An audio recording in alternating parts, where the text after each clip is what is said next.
तो लश्कर और जैश से भी उनको खतरा लग रहा है कि कहीं लश्कर और जैश के जो बचे खुचे आतंकवादी हैं वो पाकिस्तान आर्मी पर न हमला बोल दे, इस वजह से हर जनाजे में वो दिखे।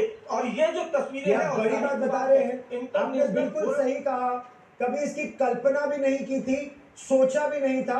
मैंने तो IC-814 का हाईजैक 1999 में कवर किया था। हम लोग के सामने उस विमान का जिस तरह से अपहरण हुआ, कंदहार ले जाया गया, फिर वो जो परिवार प्रधानमंत्री के निवास के सामने लगातार रो रहे थे, हमने वो सब कवर किया है।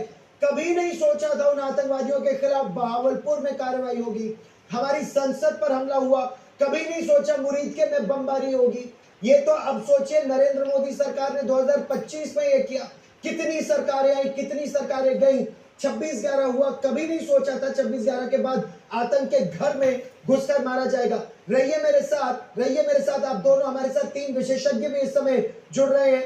मेजर जनरल विशंबर दयाल हमारे साथ है, ग्रुप कैप्टन मंजुला कटोच हमारे साथ है, और स्क्वाड लीडर गिरी चौधरी हमारे साथ हैं। और ये वो अधिकारी हैं जिन्होंने आतंक के खिलाफ इस लड़ाई में, और जिस तरह से पाक प्रायोजित आतंकवाद से भारत जूझ रहा है, चाहे वो जम्मू कश्मीर हो या देश के अलग अलग हिस्से हो, उसमें भाग लिया है, चाहे ड्रोन ऑपरेट करके, चाहे जमीन पर किसी भी तरीके से। और स्क्वाड लीडर चौधरी, क्या आपने कभी कल्पना भी की थी कि न केवल आतंक को गढ़ में मारा जाएगा, बल्कि पाकिस्तान एयरफोर्स के फ्रंटलाइन बेसिस को एयर टू ग्राउंड मिसाइल्स के जरिए स्ट्राइक किया जाएगा और तबाह किया जाएगा? देखिए, कैपेबिलिटी के हिसाब से तो हम तैयार थे। हमारे पास जो सिस्टम थे, जैसे आपने देखा पिछले 2 दिन से LN से स्ट्राइक हुआ है, जो लॉटर म्यूनिशन होते हैं अपने ड्रोन से स्ट्राइक हुआ है। So we were ready for that. बस अब हमें खुला हाथ मिला है and our forces are performing.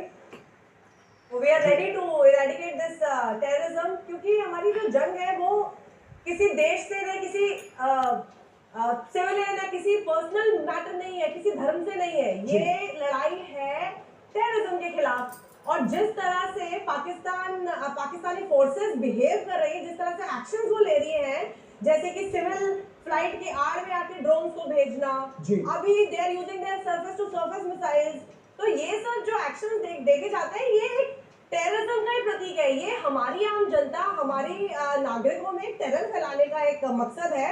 And what our media is doing is a commendable job, क्योंकि ये जर्नलिज्म नहीं चल रहा है, इस टाइम चल रहा है एक साइकोलॉजिकल वॉरफेयर। और नहीं, हम लोग तो केवल सच दिखा रहे हैं, जो जमीन का सच है। साइकोलॉजिकल वॉरफेयर ये अगर होगा तो दैट इज व्हाट हम लोग के लिए तो केवल सच दिखाना हमारा लक्ष्य है।